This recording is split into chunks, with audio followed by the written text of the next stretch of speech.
उसी में डूबना चाहते हो, पर जो हमारे देश बांधवों की जो दुर्दशा है उसकी ओर ध्यान कौन देगा?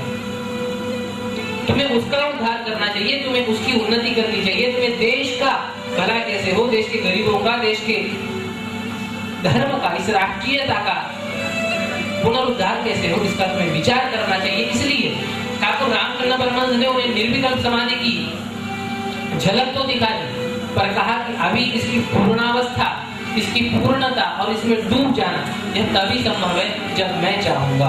क्योंकि तुमसे पहले लोकोपकार होना चाहिए, देश पे उपकार होना चाहिए, समाज पे उपकार होना चाहिए, देश की सेवा होनी चाहिए, इसके बाद फिर तुम्हें अनुभूति आएगी। ठाकुर रामकृष्ण परमहंस ने ऐसा कहा था।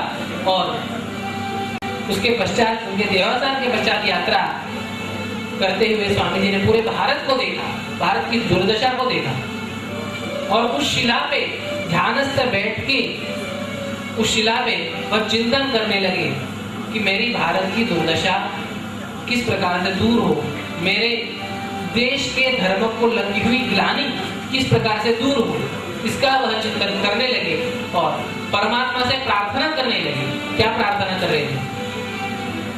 शब्द बहुत सुंदर है, चिंतन पूर्वक सुनेंगे तो आपको ध्यान रखना।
इच्छाओं के लिए, अपनी कामनाओं के लिए सब कोई रोता है, सब कोई प्रार्थना करता है।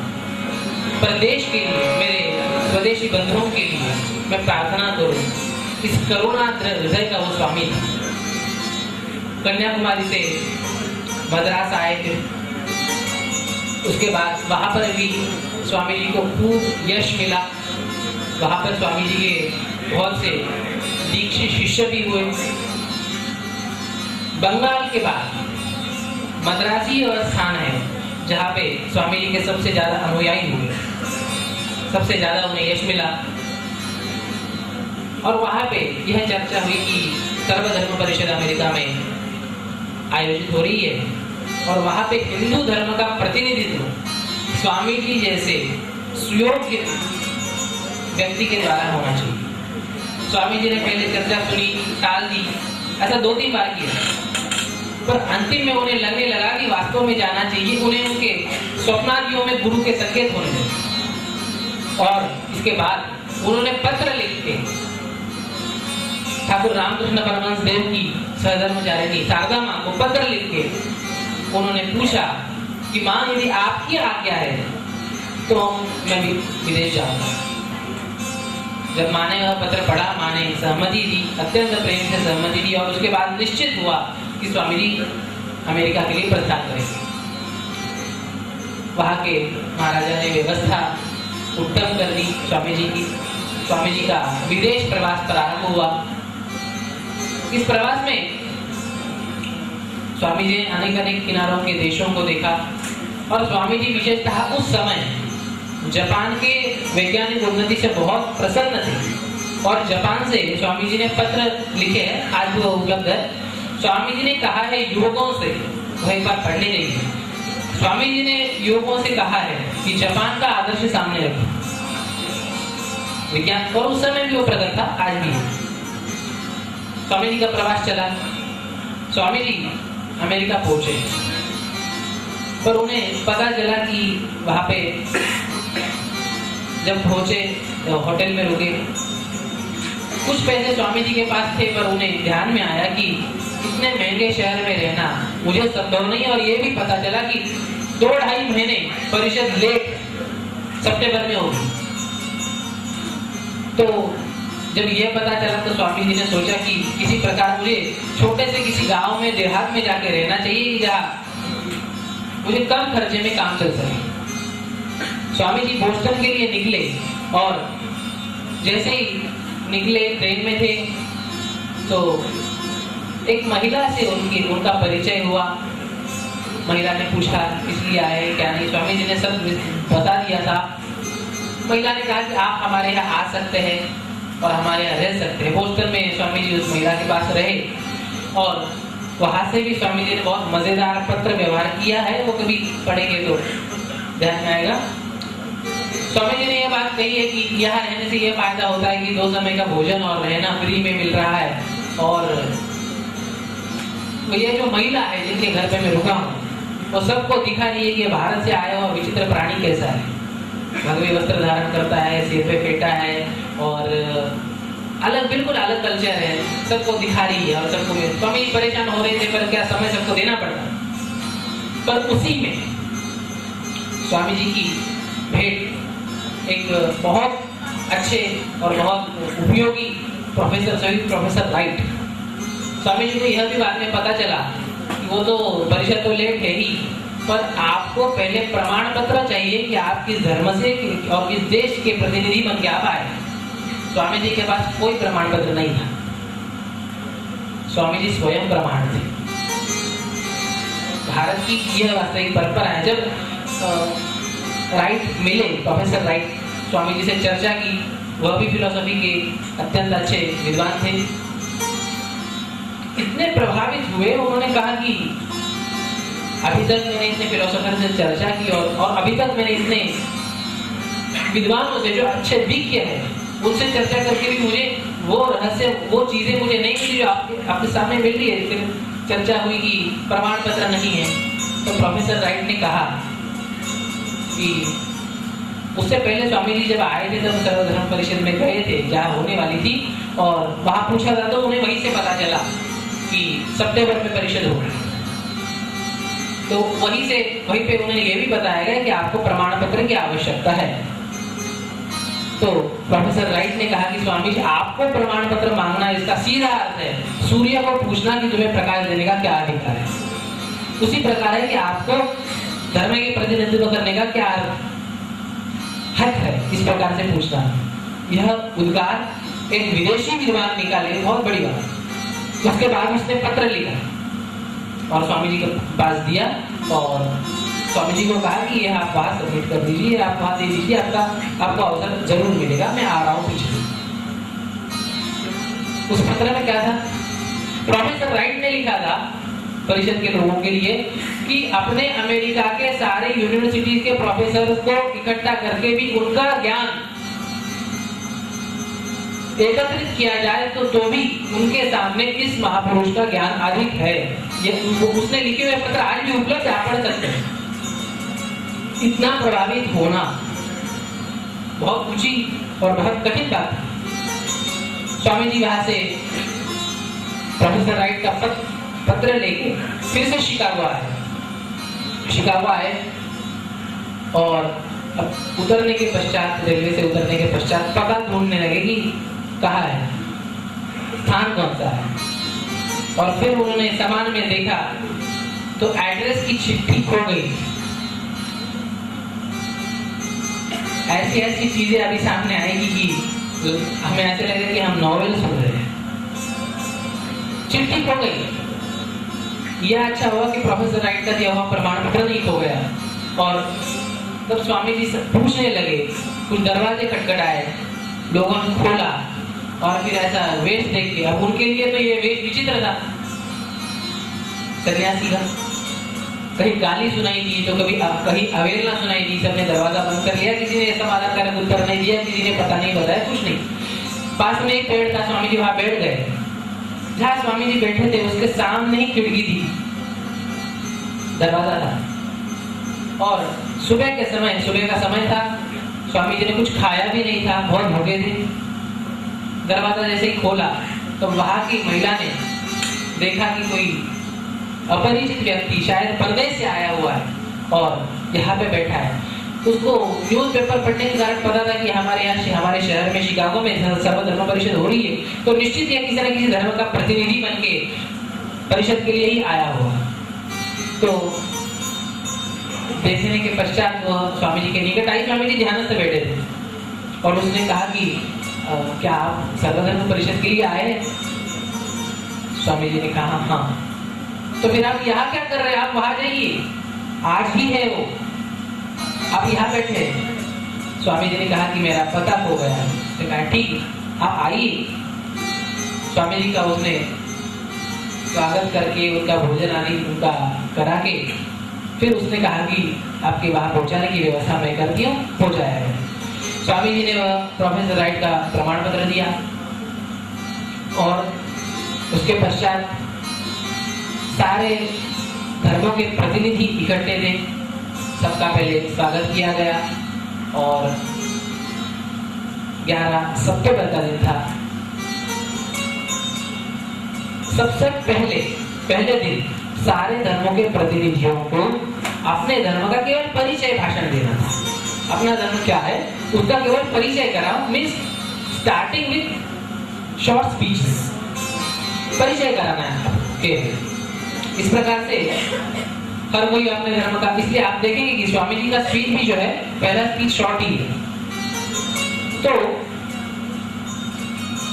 परिचय कराना था। अच्छा, भारत से भी कुछ प्रतिनिधि गए थे, थियोसॉफिकल सोसाइटी की एनिवेजन, उसके बाद ब्रह्मो समाज, प्रार्थना समाज आदियों के अनेक प्रतिनिधि थे। पर इनमें से भारत के 4-5 लोगों के होने के बावजूद भी विशुद्ध हिंदू धर्म का प्रतिपादन करने के लिए इनमें से कोई नहीं गया, और जो गया था उसके पास प्रमाण पत्र नहीं। सबके भाषण आरंभ हुए एक एक करके। स्वामी जी को अत्यंत घबराहट होने लगी कि कितना मुश्किल है। सुबुद्ध चरित्र में तो यही लिखा है कि 7,000 श्रोता वहां थे और उनके सामने हमारे धर्म का परिचय रखना है, हमारे धर्म की बातें रखनी है। स्वामी जी ने देखा कि सब कोई बढ़िया सा अपना भाषण लिख के फिर उसको बांट रहा है। अब भारत की परंपरा वास्तव में नहीं है, कंठस्थ करना और उसे बोलना, यही भारत की परंपरा थी। स्वामी जी ने वो देखा और उन्होंने जब लोगों के भाषण, अब वहाँ सिस्टम भी ऐसी, टेबल, उसके ऊपर प्रकाश का उसके ऊपर लैम्प का प्रकाश उनके कागज पे पड़ रहा है, कागज का प्रकाश उस वक्ता पे पड़ रहा है, पर वक्ता का प्रकाश किसी पे भी नहीं पड़ रहा, केवल परिचय करा रहे हैं। स्वामी जी को कहा गया कि नाम स्वामी विवेकानंद फ्रॉम इंडिया, स्वामी जी ने कहा कि नहीं, मैं बाद में बोलूंगा।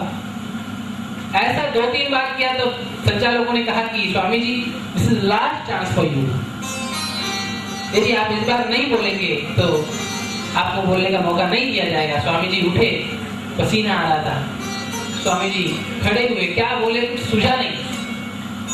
उनके अंदर का भारतीय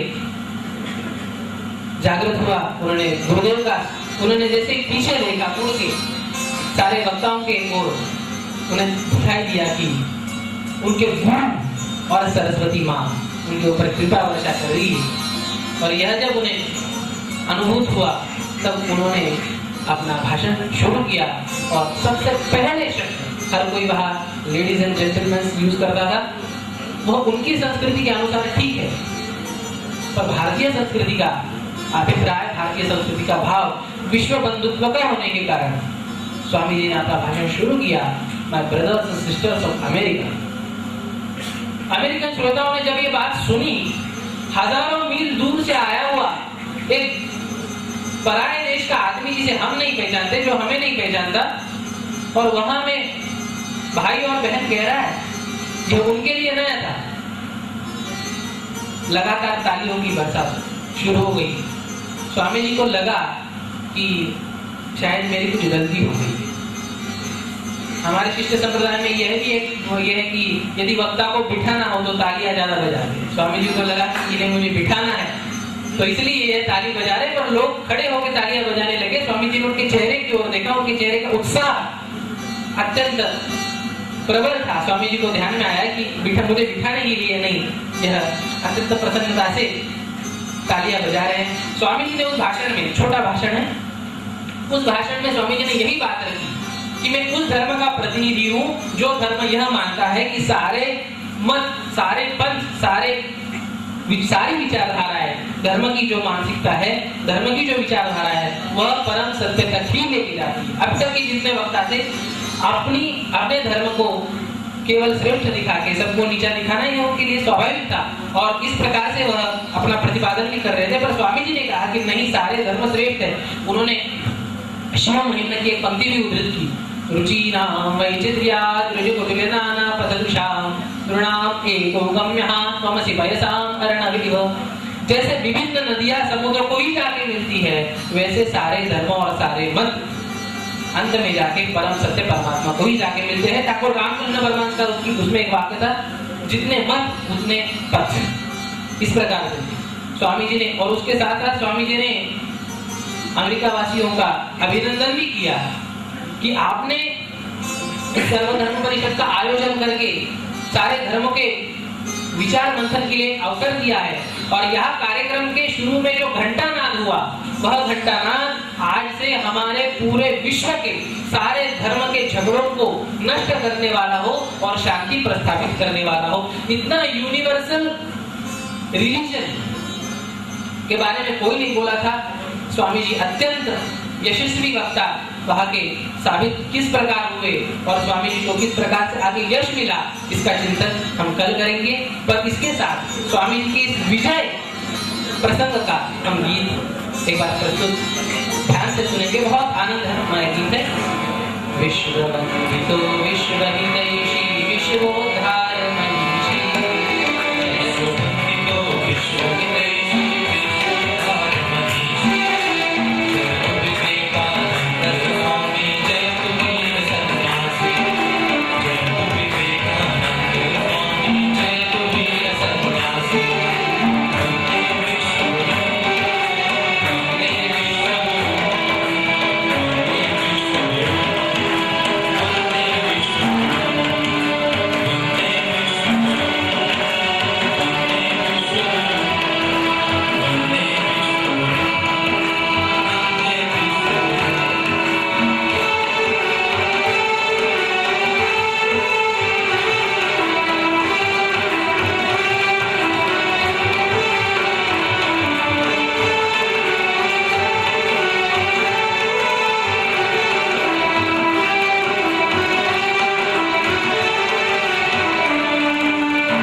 Thank you so much, Swamiji. You really enlightened us so deeply. The more we come out to do good to others, the more our hearts will be purified and God will be in them. With this sacred thought of Swami Vivekananda, I would like to end today's session.